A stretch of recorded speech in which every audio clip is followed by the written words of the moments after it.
નમસ્તે દર્શક મિત્રો, હું શ્રુતિ મોજીદ્રા સ્પીડ ન્યૂઝ 17 માં તમારું સ્વાગત કરું છું. તો જોઈએ આજના મુખ્ય સમાચાર. ઉમરાળા તાલુકામાં ખેત પેદાશોના ભાવ સહિતના વિવિધ મુદ્દે કોંગ્રેસ દ્વારા આવેદનપત્ર અપાયું.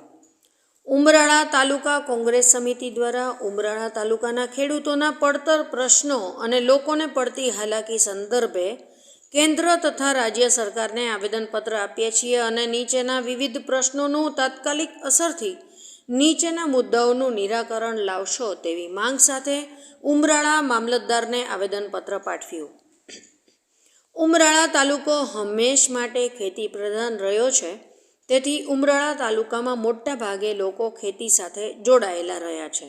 ત્યારે ખેડૂતના અનેક પ્રશ્નો રહેલા છે, જેમ કે ખાતરનો અસહ્ય ભાવ વધારો, ખેતીવાડીમાં રાત્રિની જગ્યાએ માત્ર દિવસે વીજળી આપવી, કપાસના પાકની ટેકાના ભાવે ખરીદી કરવી, કપાસનો ભાવ પડતર કરતાં ઓછો મળે છે, કમોસમી વરસાદને કારણે કપાસના પાકમાં આવેલ નુકસાની પાક વીમા યોજના હેઠળ ચૂકવી આપવાની માંગ કરવામાં આવી. પેટ્રોલ, ડીઝલ અને રાંધણ ગેસના ભાવ અન્ય રાજ્યો કરતાં વધારે હોય, તેથી ગુજરાતમાં ગેસના બાટલાના ભાવમાં રાહત આપવા માંગ છે. ઉમરાળા તાલુકાના મોટા ભાગના ગામોમાં પીવાનું પાણી અનિયમિત 8 થી 10 દિવસે આવે છે, તેથી તાત્કાલિક અસરથી ઉનાળાને ધ્યાનમાં રાખી રોજે રોજ પાણી મળે તેવી વ્યવસ્થા કરાવી આપવા માંગ છે.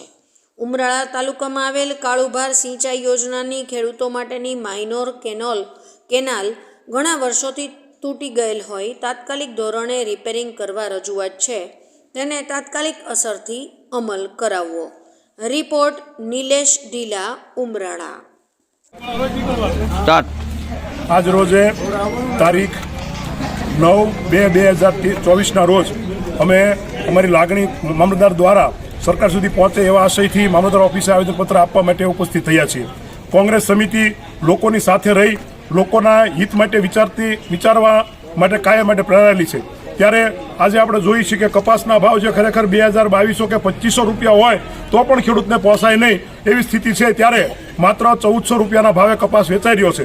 આ ઉપરાંત પેટ્રોલ ડીઝલના 100 રૂપિયા સુધી ભાવ પહોંચ્યા હોય, ગેસના 1100 રૂપિયા હોય, ત્યારે ડુંગળીના તમને 100 રૂપિયામાં મણ વેચવી ખેડૂતોને પરવડે એવી સ્થિતિ નથી.